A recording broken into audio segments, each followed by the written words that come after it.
let's talk about GPT-4. And really, that's just the latest version of ChatGPT. They're always enhancing, they're always making updates, but this is a major update to go from 3 and 3.5 to 4. So let's talk about GPT-4. And in this lesson, we're going to hit some of the highlights of GPT-4. What are some of the improvements, things like around word limits and images. This is something new and big, using images as opposed to just text. So you're going to see some interesting stuff with that. And also, how can you, and other highlights I'm going to share with you as well. And then how can you get GPT-4? There's different classes or levels. And what I'm showing in this course is the free version. It's awesome. You can use ChatGPT for free and do all the stuff you're seeing in the course. But there's also paid versions and different levels. And so we're going to talk about that in relation to GPT-4 after you see some highlights. We'll talk about some use cases where companies are already out there using GPT-4 and some of the things that they're doing with it as part of the early test sites. And I'm going to give you some really awesome additional resources at the end for if you're interested in this. You can learn a whole lot more, particularly if you're a coder or a developer. A lot of good resources there too. But for everyday folks who want to use it to be more productive, you'll have some additional resources as well. So first off, one of the big highlights on enhancements is the word limit. With GPT, you can put in prompts and things, and you can copy paste stuff and be looking at stuff. Up to typically it was about 3,000 words. Now you're going up to 25,000 word limit with GPT-4. So if you're trying to analyze big documents, let's say for example, or big lines of code, maybe you're cutting, copying, and pasting, or putting into GPT to debug or analyze, you have a lot more flexibility to do that and a much higher word limit with GPT-4. So if you've been finding yourself a little bit limited in the free version of ChatGPT in terms of, let's say, summarizing documents or putting in long prompts, that's where GPT-4 might be able to help you. I think the bigger, even more exciting thing is the use of images. In the course, we're going to talk a lot about text, right? And it's a very text-based, generative text AI type stuff, and that's great. But now we're looking at how can we analyze images using artificial intelligence and ChatGPT, and that is something that's going to be big with GPT-4. In fact, when I'm recording this, it's just coming out. I mean, I did the first day it came out, GPT-4. So if you don't see the image capability yet, it's coming where you can analyze images and do stuff with images. I'm going to show you some demonstration here now. So if we look at this image, you'd say, okay, what is it? Well, it's a bunch of balloons in the middle of a street or field. Maybe it's connected to, I don't know what that is, an anvil or a chair or whatever, right? So, but you can ask ChatGPT to tell you more, to do some analysis on it. Something like, what would happen if the strings were cut? In the ChatGPT's answers, the balloons would fly away in GPT-4. Now, to us, that's common sense, right? But if we start thinking about, well, this is artificial intelligence giving us a more reasoned thought behind it, as opposed to like, I don't know, the string would be in 2 pieces, something like that. So it's giving you a lot more thought and reason behind it with this newer version of GPT-4. If we look at another example here, what is funny about this image, right? Describe it panel by panel. And you can look at the image, look at that cord there, that VGA cord being plugged in. You might say, oh, that looks different. And that's really what GPT-4 would respond with, right? It's analyzing the image, right? So GPT-4 is analyzing the image, producing this output. This is from OpenAI and from Reddit as far as this example. But it's like panel 1's a smartphone with a VGA connector. Panel 2's got a lightning cable with a VGA connector, an old VGA connector, and panel 3 close-up of a VGA connector.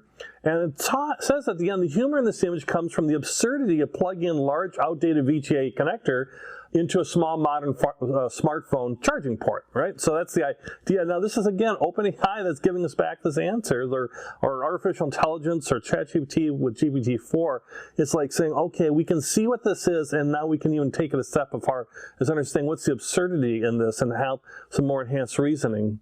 But, this is fun stuff, but how about like something like this? If I was to ask you, what is this? You would say, well, it's obvious, Steve. That is a power range neutron monitor, more affectionately known as a PRNM. And you know that because you read the slide, hopefully. But it's actually used, it's a monitor for nuclear power. You look at the source there at the bottom of the screen, we got from GE. It's a nuclear power monitor. So think about how artificial intelligence or image analysis and things like that might be able to help us in different areas of commerce or business or life, for that matter. And back to more fun things like, what can I make with these ingredients, right? You've got some ingredients, and can GPT-4 tell us what we can make? Sure it can. You know, there's lots of different options. You can make pancakes or waffles or crepes or quiche or whatever, right? And then you could go in more detail, you know, like if there's a certain type of crepe or an omelet or something you want, you could tell, like, I've also got vegetables, what kind of omelet can I make, or something, right? So it's the idea of it's analyzing pictures. This is the difference. I'm not typing in the text saying, I have milk, I have eggs, I have flour, and I have, not sure what's in the other bowl, or cream, or is that more eggs? I don't know. It's analyzing the picture to tell me this. So this is really enhanced stuff where it's not looking at pictures beyond text as well. So I like bulldogs, for example. This is, do you know what kind of bulldog this is? This is a French bulldog, but and I'm going to show you a way where right now you can't copy and paste in like a picture.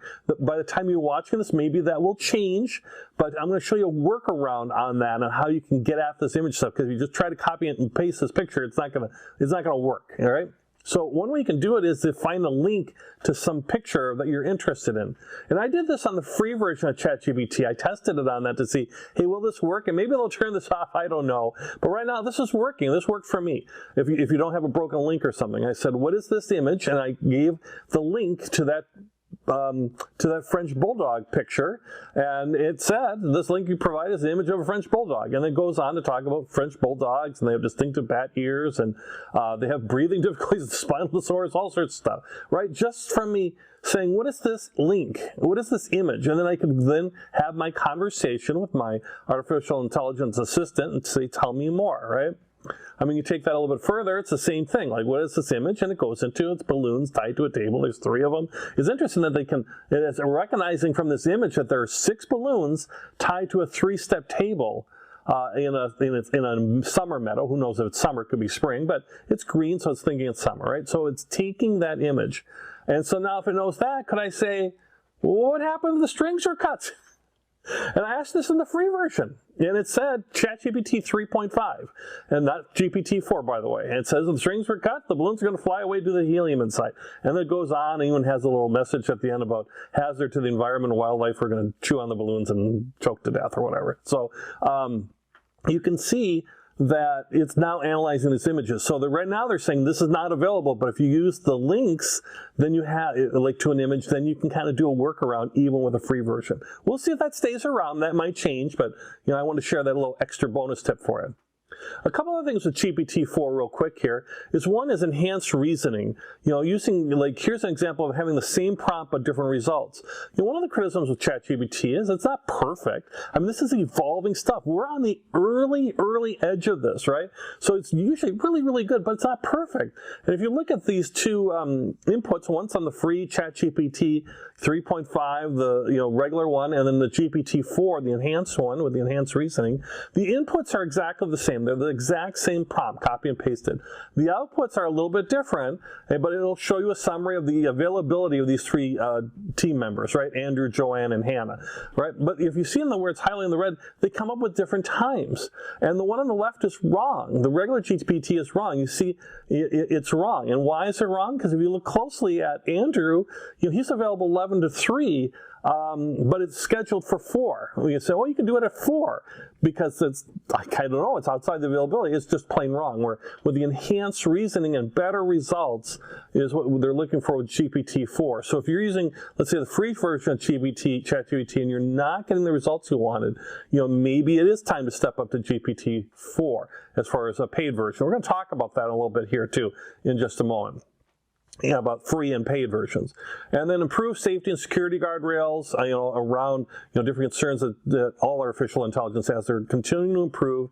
OpenAI, the makers of ChatGPT, have been very forthcoming, and they're very honest about saying, look, we know we're not perfect. We're continually improving this. We want people using the system so we can see where it goes off the rails, so to speak, and so how we can make this better. Okay, so let's talk about how can you get ChatGPT GPT-4, and it's through ChatGPT Plus. So do see the lesson on ChatGPT Plus, which is the paid version of ChatGPT. The course is filmed all on the free version, so you can use the free version, and if you want to get the paid version, you get more uptime, you get some other things, but now you're going to get GPT-4 on the paid version. And this is from OpenAI, this is the source from them, and they're talking about that if you buy right now, and if it's available in your country, and you buy the ChatGPT Plus, the monthly subscription, you get GPT-4. They're going to put some usage caps on initially, because they're just going to get a lot of demand on it as people are trying to break it and try to use the system. So be aware there'll be some usage caps initially, but then that'll open up. Then they may even introduce a new subscription level for higher volume GPT-4 usage. You see in the second paragraph. So that's their way of basically having different tiers of sales. That gets to be more marketing, basically. And they also hope at some point to offer some amount of free GPT-4 queries, so those without a subscription can try it too. At least maybe give you a few queries around, let's say, images or whatever. But who knows? At this point, you can't. So really right now, if you want to do some GPT-4 stuff, you have to buy the ChatGPT Plus monthly subscription. Buy it for a month, try it out.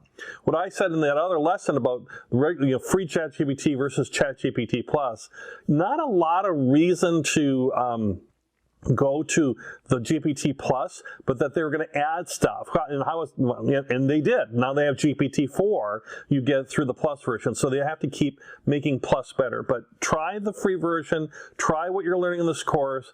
It's probably going to be fine for most of, if not everybody, 90% or more, 95% or more.